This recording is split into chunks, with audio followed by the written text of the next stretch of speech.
जिल्हा परिषद आणि पंचायत समितीच्या कामकाजामध्ये सामाजिक कार्यकर्ते आणि विविध क्षेत्रामध्ये तज्ज्ञांचा समावेश असावा यासाठी स्वीकृत सदस्य घेण्यासाठी महाराष्ट्र जिल्हा परिषद आणि पंचायत समिती यांचे दुसरे सुधारणा विधेयक मंगळवारी दिनांक 17 रोजी विधानसभेमध्ये एकमतानं मंजूर करण्यात आले।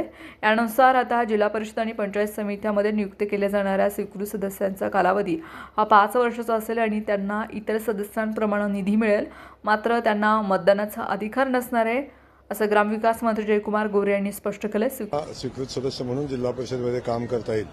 त्याच अनुषंगाने पंचायत समितीमध्ये सदस्य संख्येच्या 20% सदस्य हे स्वीकृत सदस्य म्हणून पंचायत समितीमध्ये घेता येतील आणि तेही जे स्थानिक स्वराज्य संस्था बळकट करण्याचं काम करण्यासंदर्भात हे बिल सभागृहामध्ये आणलं आणि त्यातून जिल्हा परिषद आणि पंचायत समितीमध्ये स्वीकृत सदस्य घेता येतील। सदस्यांच्या निवडीमागे व्यवस्था म्हणून पाहू नये असं आवाहन गोरे यांनी केले।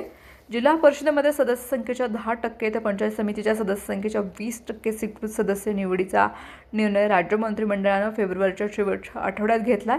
या निर्णयानुसार जिल्हा परिषदेमध्ये किमान 5 आणि पंचायत समितीमध्ये किमान 2 सदस्य स्वीकृत सदस्य म्हणून नियुक्ती करून त्यांना पाठवलं जाईल। गोरे यांनी सादर केलेल्या विधेयकाला सर्वपक्षीय सदस्यांनी पाठिंबा दिलाय।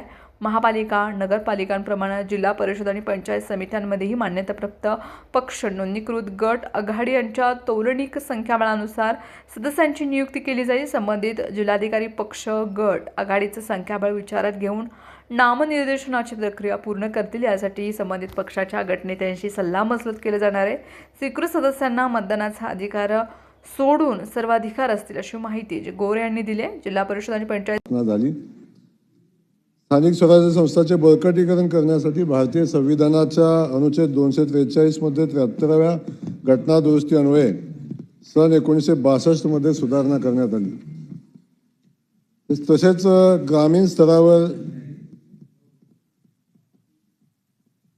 देखील सामाजिक कार्यकर्ते, विविध क्षेत्रातील तज्ञ, कृषी, पर्यावरण, मृदू जलसंधारण, सहकार, ग्रामविकास, शिक्षण, विधी, वैद्यकीय, प्रशासकीय यांना नामनिर्देशित सदस्य म्हणून नियुक्त करून त्यांच्या ज्ञानाचा उपयोग या स्थानिक स्वराज्य संस्थांमध्ये करून घेण्यासंदर्भात